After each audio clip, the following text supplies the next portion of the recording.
సగం మంది ఎత్తుతూనే లేరు భయ్, రెండు చేతులు ఎత్తండి. జై తెలంగాణ. చాలా చాలా ధన్యవాదాలు. సభాధ్యక్షులు పెద్దలు జిల్లా పరిషత్ చైర్మన్ శ్రీ కమల్ రాజ్ గారు, అదేవిధంగా నేటి సభకు ముఖ్య అతిథిగా విచ్చేసిన పెద్దలు గౌరవనీయులు, తెలంగాణ ఉద్యమంలో అత్యంత కీలకమైన పాత్ర పోషించి ఆనాడు నుండి నేటి వరకు కూడా పోరాట స్ఫూర్తి ఒక్క ఇసుమంతైనా తగ్గని ఒక నాయకుడు. మరి కేసీఆర్ గారి కలలను ప్రాజెక్టులుగా మార్చి, కాలువలుగా మార్చి, కాలువల నుంచి ఎన్నో టీఎంసీల నీళ్లను తెలంగాణ పంట పొలాలకు పండించి తెలంగాణను ఒక మరి భాండాగారంగా, అన్నదాతగా మార్చిన పెద్దలు గౌరవనీయులు శ్రీ హరీష్ రావు గారికి, అదేవిధంగా మరి సీనియర్ నాయకులు రెండవసారి కాబోయే ఎంపీ గారు పెద్దలు గౌరవనీయులు నామా నాగేశ్వరరావు గారికి, అదేవిధంగా తాత మధు గారికి, అలాగే మరి మాజీ శాసనసభ్యులు సండ్ర గారికి, అదేవిధంగా మరి బాల కోటేశ్వరరావు గారికి, మరి మిగతా అందరూ సీనియర్ నాయకులకు దయచేసి పేర్లు చెప్పలేకపోతున్నందుకు క్షమించండి. వేదిక కింద ఉన్న సీనియర్ నాయకులకు అందరికీ కూడా హృదయపూర్వక జై తెలంగాణ. అమరవీరుల తెలంగాణ అమరవీరులందరికీ కూడా మరి నివాళులు అర్పిస్తూ, మరి ముఖ్యంగా ముదిగొండ అమరవీరులు వాళ్ళ గురించి ఒక నిమిషం మాట్లాడాలి. ముదిగొండలో 6 మంది కాంగ్రెస్ పాలనలో ప్రాణాలు కోల్పోయిన అమరవీరులకు కూడా నివాళులు అర్పిస్తూ, వారి ఆత్మలకు ద్రోహం జరిగే విధంగా ఈరోజు తమ్మినేని వీరభద్రం గారు ఏం చేశారు? తమ్మినేని వీరభద్రం గారు తీన్మార్ మల్లన్న గారికి ఓపెన్గా సపోర్ట్ చేశారు. ముదిగొండ అమరవీరుల ఆత్మలు క్షోభిస్తున్నాయి. ఇదే తీన్మార్ మల్లన్న ఇదే కమ్యూనిస్టు పార్టీ మీద 100 కోట్లు తిన్నారు మీరు 10TV వ్యవహారంలోని ప్రొఫెసర్ నాగేశ్వర్ను, బివి రాఘవులను, తమ్మినేళ్ళ వీళ్ళ ముగ్గురిని కూడా ఏకి పారేసిండు ఆయన క్యూనుస్. మరి వాళ్ళు ఏమైంది సడన్గా తమ్మినేని వీరభద్రం గారు అంటే మీరు 100 కోట్లు తిన్నట్టేనా? మరి మీ 10TV వ్యవహారంలో మరి నేను యూటీఎఫ్ సోదరులకు కూడా రిక్వెస్ట్ చేస్తున్నా, రిక్షా దొక్కే రహీమన్న, రాళ్ళు కొట్టే రామన్న, డ్రైవర్ మల్లన్న, హమాలీ కొమరన్న, వీళ్ళందరూ మరి యూటీఎఫ్ టీచర్లు వీళ్ళందరూ కూడా ఒక్కొక్క రూపాయి వేసి మరి 10TVని పెంచి పోషించారు. మరి అలాంటి 10TV వ్యవహారంలో చాలా వివాదాస్పద వ్యాఖ్యలు చేసిన తీన్మార్ మల్లన్న, ఆ తీన్మార్ మల్లన్నను ఇవాళ తమ్మినేని వీరభద్రం గారు మరి ఓపెన్గా సపోర్ట్ చేసి ఆయనకే ఓటేంటంటే ముదిగొండ అమరవీరులు క్షమిస్తారా? మరి క్షమిస్తారా? వాళ్ళు వాళ్ళ కుటుంబాలు క్షమించరు. ముదిగొండ నుంచి వల్లభి దాకా, వల్లభి నుంచి మరి బోనకల్ దాకా, బోనకల్ నుంచి మధిర దాకా, మధిర నుంచి ఎర్రుపాలెం దాకా ఇక్కడికి వచ్చిన ప్రతి బిడ్డ కూడా ఎవరు కూడా ఈ ద్రోహాన్ని క్షమించారు. మిత్రులారా, ఈరోజు గత నేను వారం రోజుల నుంచి సోదరుడు రాకేష్ రెడ్డి గారి గురించి నేను మరి ప్రతిరోజు కూడా ఒకసారి హరీష్ రావు గారితో, ఇంకొకసారి కేటీఆర్ గారితో, ఇంకా సీనియర్ నాయకులు చాలామంది వారు ఎంబడి పోతా ఉన్నాం. మిత్రులారా, చాలా చోట్ల కూడా ప్రశ్నించే గొంతుక అనే ఒక మాట వినిపిస్తున్నది.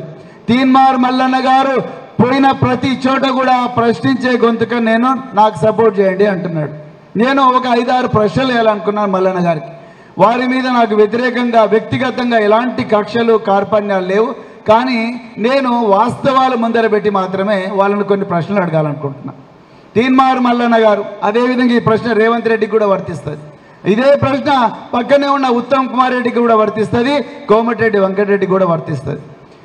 మరి ఒక 3 రోజుల క్రితం ఈ ఉత్తర తెలంగాణకు తలమానికమైన మహాత్మా గాంధీ మెమోరియల్ హాస్పిటల్ MGMలో 5 గంటలు సాయంత్రం 4:30 నుంచి రాత్రి 9:30 వరకు విద్యుత్ పోయింది. MGM మొత్తం కూడా చీకటి.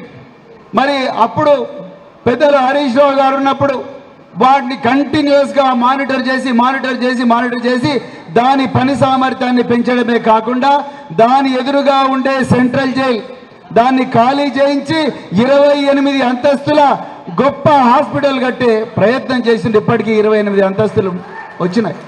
మరి అలాంటి గొప్ప ఎంజిఎంలో 4:30 నుంచి 9:30 వరకు విద్యుత్ అంతరాయం పూర్తిగా చీకటి వస్తే పేషెంట్లందరూ కూడా ఐసీయూలల్లా మిగతా వార్డులో ఉండే పేషెంట్లు ప్రాణాలు అరచేతిలో పట్టుకొని వరండాలో వచ్చి పండుకున్నారు. 4 జనరేటర్లు 3 జనరేటర్లు పనిచేయకుండా పోయినాయి. అంటే మరి దీని మీద తీన్మార్ మల్లన్న గారు ఎప్పుడన్నా మాట్లాడినరా? మరి ఎక్కడుంది ప్రశ్నించే గొంతు? ఇక రెండవది ప్రశ్నించే గొంతుకు అన్నారు. ఇప్పుడు సోదరుడు రాకేష్ రెడ్డి గారు మన నిరుద్యోగ బిడ్డలను వేధిస్తున్న 46 జీవో 46 మరి దాని మీద నిరుద్యోగ బిడ్డలందరూ కూడా ఇప్పుడున్న కాంగ్రెస్ ప్రభుత్వం న్యాయం చేయడం లేదు. ప్రెసిడెన్షియల్ ఆర్డర్ నుంచి ఆ తెలంగాణ స్పెషల్ పోలీస్కు ఎగ్జంప్షన్ తీసుకోవడం లేదు. అదేవిధంగా సూపర్ న్యూమరరీ పోస్టులు క్రియేట్ చేయడం లేదు.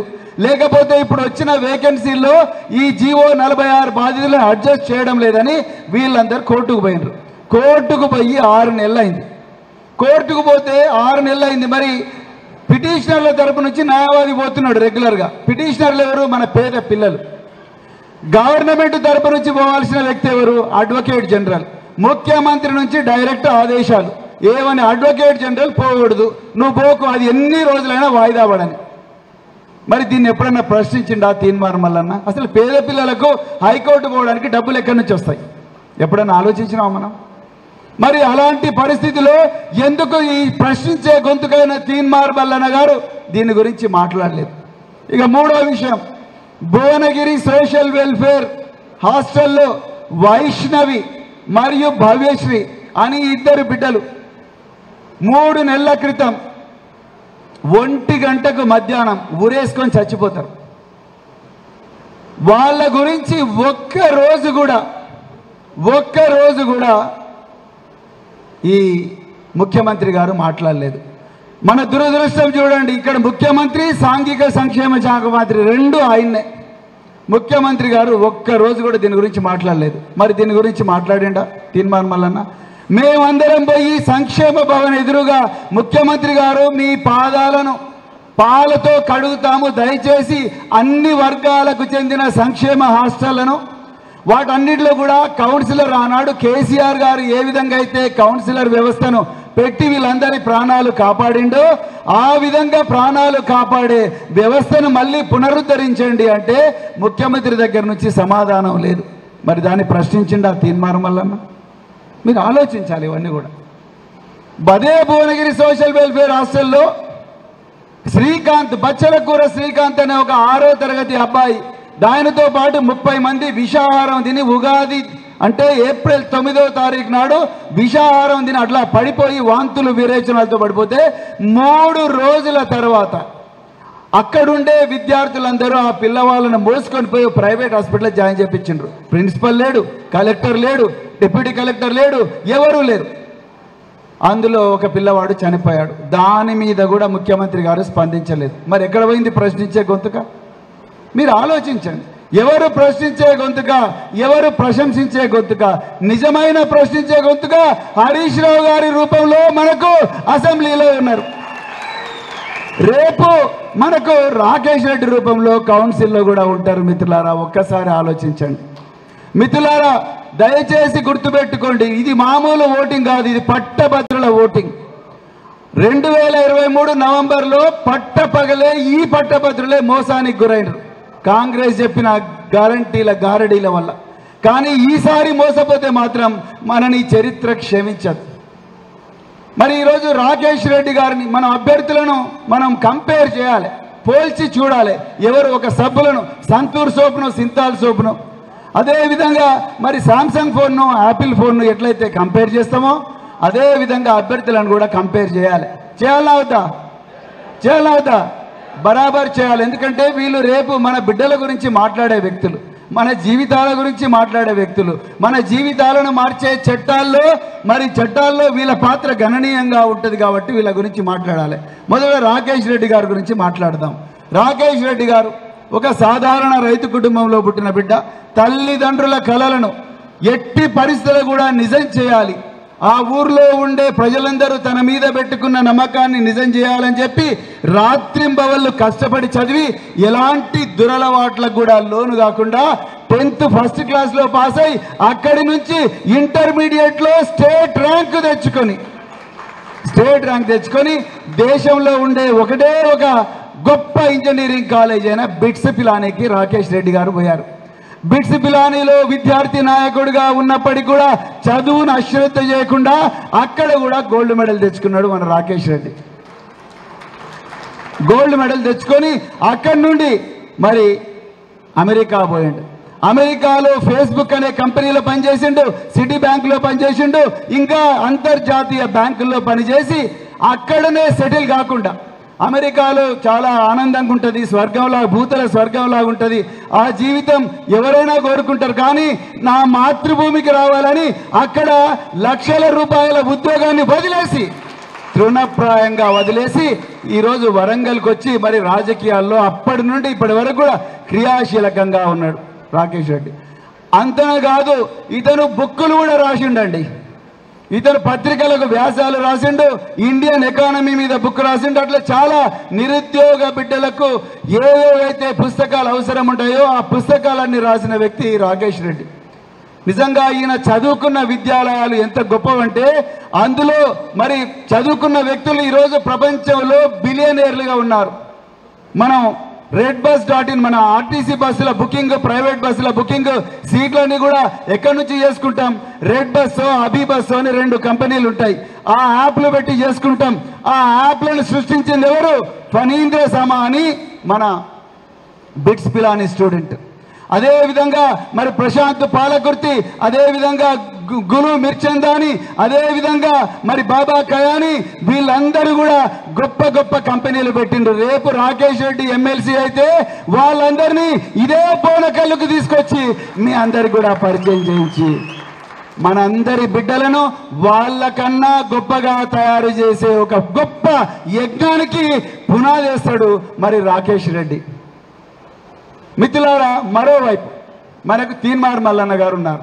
తీన్మార్ మల్లన్న గారు తన స్వహస్తాలతోని సంతకం పెట్టి ఎలక్షన్ కమిషన్ ఆఫ్ ఇండియాకు ఇచ్చిన అఫిడవిట్లో ఆయన ఓపెన్గా చెప్పిండు, నా మీద 56 మరి 56 కేసుల పరిస్థితి ఏంటి ఒకసారి చూడండి. మొట్టమొదటి కేసు, మహిళల ఫోటోగ్రాఫ్స్ గూగుల్ నుంచి డౌన్లోడ్ చేసుకొని వాటిని మార్పు చేసి వాటిని పబ్లిక్ డొమైన్లో పెట్టి అందరూ వాళ్ళని తిట్టుకునే విధంగా ఆ ఫోటోలన్నీ కూడా ప్రింట్ చేయడం. ఇది మంచి పనేనా మిత్రులారా? మంచి పనేనా?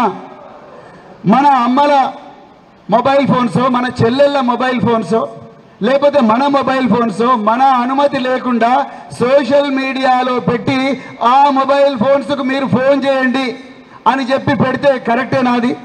రేపు మనకి ఎవడెవడి నుంచో కాల్స్ వస్తాయి, ఎందుకోసమో కాల్స్ వస్తాయి. అవన్నీ కూడా మరి టాలరేట్ చేద్దామా? అలాంటి కేసులు. ఈయన వేధించినందువల్ల చాలామంది సూసైడ్ అటెంప్ట్ చేసుకున్నారు.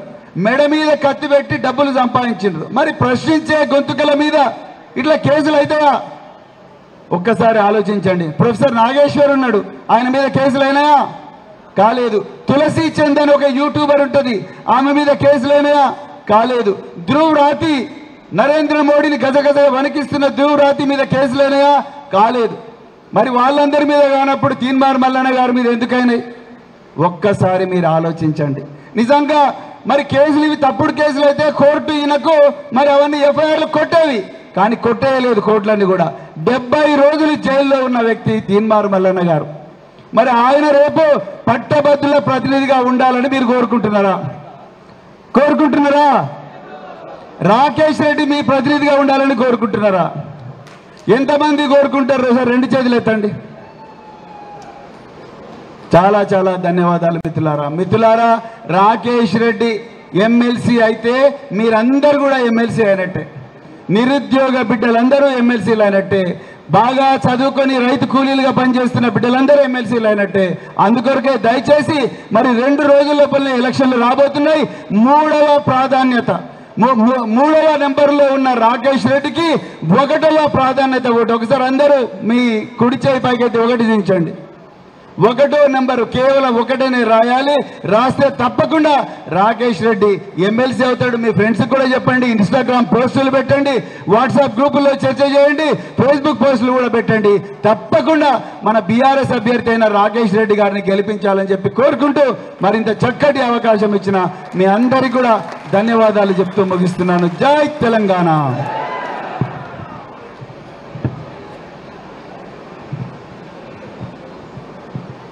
ఆర్ఎస్ ప్రవీణ్ కుమార్ గారికి